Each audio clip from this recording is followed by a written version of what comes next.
Караңгыда жол тапкан, жоктон бар кылган, өз мээнети менен киреше тапкан инсандар туурасындагы табышкер көрсөтүүсүнүн кезектеги чыгарылышы. Саламатсыздарбы?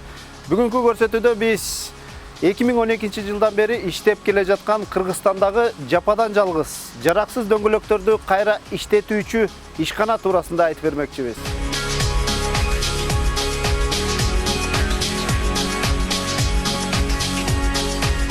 Кыргызстанда бир өзгөчө ушундай ишканада турабыз да, жараксыз дөңгөлөктөрдү кайра иштетүү.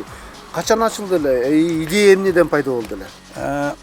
Идея деген биз 2010-жылы Кумторго барып, ошо Кумтордо ушунча дөңгөлөктүн көп чогулушу, анан экологияга зыян келтиришүү ушундай бир проблеманы көрүп, ошондон идея ош жактан башталган. Ош жактан биз аябай көп скопление дөңгөлөк көрүп, канча миң тонналар дөңгөлөктөр жерге көмүлүп атканын көрүп калып, ушу проектти биз ушу долбоорду ишке ашыралы деп бир ой келген да 2010-жылы. Анан Россияга барып изилдеп, ушул направление боюнча кандай экология коопсуздукка ушундай экология коопсуздукка кандай бир ишкана түзсө болот деп, ошого жыйынтыгын ушу бир Россиядан таап келгенбиз. Анан ушу дөңгөлөктөрдүн баары Кумтордон келген дөңгөлөктөр, буну биз утилизация кылып, түрлүү размердер, биз деген любой размерди дөңгөлөктү кесип, жок кылып утилизация кылабыз. Бул дөңгөлөк мисалы үчүн өзгөчө бир атайын техниканын эмеси бул. Ооба, бул деген жана руда ташыган дөңгөлөктөр bundan чоң дөңгөлөктөр да келген, аларды биз кесип жок кылганбыз. Бул деген мындай азыр караганда өтө деле чоң дөңгөлөк эмес, салмагы 500 килограммдан 700 килограмга 1 тоннага чейин барат.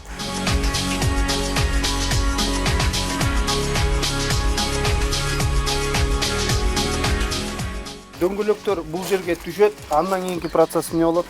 Дөңгөлөктөр бул жерге салмакка тартылып келет, дөңгөлөктөр ар түрлүү келет. Бүт машинелердин баарын кандай машинелер болсо, ошол машинелер любой размердер келинет. Келгенден кийин биринчи этап дөңгөлөктү момундай эмелерге бөлүнөт. Чоң дөңгөлөктөр мына монтип асылып кесе баштайт дөңгөлөктөрдү. Дөңгөлөк ушундай кесип өзүнүн размерине келтирилет. Келтирилгенден кийин экинчи этап дөңгөлөк мындан ары дагы майдаланат. Азыр силер көрсөңүздөр болот. Мына ушул дөңгөлөк мисалы 1 мүнөттө бир дөңгөлөк кесет. Бул станогубуз 1 мүнөттө бир дөңгөлөк кесет. Азыр кесилип атат. Ооба, азыр кесилип атат. Азыр 1 мүнөттүн ичинде бул дөңгөлөктү силердин көзүңөрчө биз кесип жок кылып беребиз.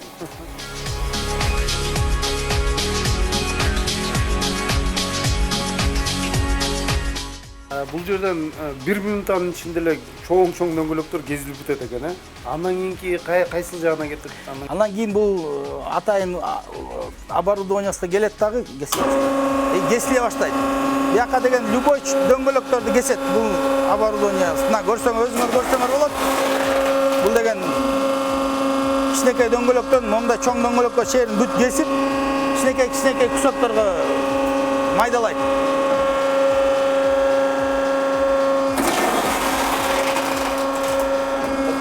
Tez arada bu дөңгөлөк мисалы 30-45 секундтун ичинде бир чоң дөңгөлөктү чап жок кылып берет да. Ошондо мынакей конечный итог момундай кесимдүүлөр болот. Ушу кесимдүүлөр уже биз буларды совсем жок кылабыз.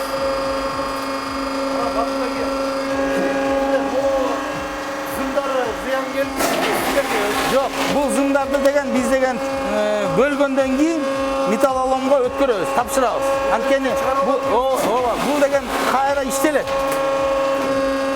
Дальнейший продукт переработки болуп, биз жанагы темир арматура чыгаргандарга, уголок чыгаргандарга, металлобазаларга ошону темирдин баарын тапшырып беребиз. Бизде эчтеке калбайт.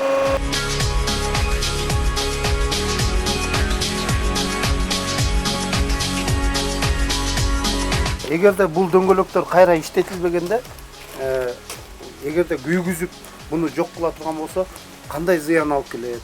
Бул нерсе деген дүйнө жүзүндө бүт изилделген. Андан кийин международный ассоциация экологов деген бар. Алар деген бир эле метод пиролиза дейт.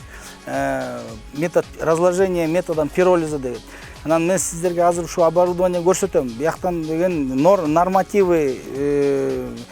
нормативтерден даже өйдөрөөк да безопасность экология үчүн экологияга зыян келтирбеген даже нормативден бийик көрсөтөт, өзүнүн показательдери бар да булар. Мисалы мына азыр силер көп жерде байкап атасыңар, мончо жагышат, вулканизациядан алып алышып, кесип, анан мончо жагып, жана бизнес кылгандар көп, шаарда деле, шаардын тегерегинде деле. Ошол деген мисалы абага двуокись диоксида деген уузатты таштайт да, жана капкара түтүн. Ал деген биринчи деген адамдын ден соолугуна рак клеткаларын возбуждать этет. Анан кийин жана кичинекей биздин балдарга аба аркылуу өпкөлөрүнө аба жутканда ошол нерсе тяжелый металл деп коет. Ал деген аябай өтө зыян нерсе да. Ушунун баары деген ушу дөңгөлөктө скопление имеет свойство, ушу дөңгөлөккө чогулган. Аны жок кылыш үчүн 400 градустан 1000 градуска чейин температурада бул дөңгөлөктү биз доступа кислорода деп коет. Муну биз эритебиз. Эриткенде мына ушул биздин оборудованияны көрүп атасыңар азыр. Күнүнө 9 тоннадан 12 тоннага чейин дөңгөлөк биз эриткенге мүмкүнчүлүгүбүз бар. Ошондо айына 500 тоннадан эритип жок кылганга ушу дөңгөлөктөрдүн утилизациясына полностью мүмкүнчүлүгүбүз бар. Процесси мындай болот. Кигил деп коет. Кигилдин ичине 1,5 тонна, 1 тоннадан 1,5 тоннага чейин дөңгөлөк батат. Ошо дөңгөлөктү деген биз контейнерге опускать этип, атайын бизде печи деп коет. Пиролизный печиге салабыз. Ошондо бир загрузкабыз 10 тоннага барат. Ошо 10 тоннаны бир күндө 10 тонна резинаны эритип, жок кылып, жок кылабыз да. Анын түтүн чыкпайт. Түтүн практически жок. Түтүндүн баары деген пиролизный топливого айланат, методом конденсирования деп коет, теплообменник деп коет бияктачы. Температурасы ошо 5 градус эле болот. Ошока түтүн киргенден кийин бул деген жидкий фракцияга айланат. Ошо жидкий фракция дегендин аты синтетическая нефть или пиролизное топливо деп коет. Бул топливоны теплицаларга, жанагы кирпич чыгарган мекемелер, теплицалар ошолорго аябай керектүү нерсе. Биздин мисалы теплокоммунэнергиялар бүт эле колдонот бул эме менен. Бул деген бир четинен энергетический бир эмеге да, коопсуздукка дагы жардамда биз отун альтернативасы. Альтернатива отундун эле, көмүрдүн эле альтернативасы, көмүрдүн да альтернативасы, мазуттун да альтернативасы.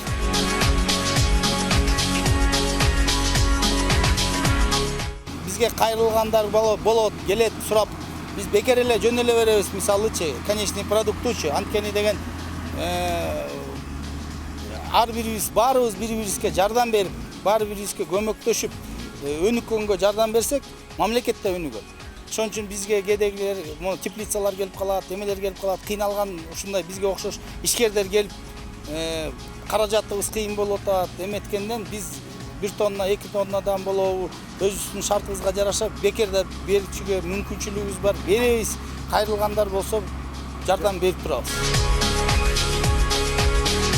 Бул деген бизнес деген өтө пайдалуу бизнес эмес. Анткени бул жакта деген киреше аябай аз. Муну деген өзү негизи дүйнө жүзүндө мамлекет коргоп, ушундай мамлекет көзөмөлдүккө алып, мамлекет жардам берет бизге окшош ишканаларгачы. Мисалы налогтордон бошотуп, анан кийин көп жардам берет, жана 5% кредиттерди берет.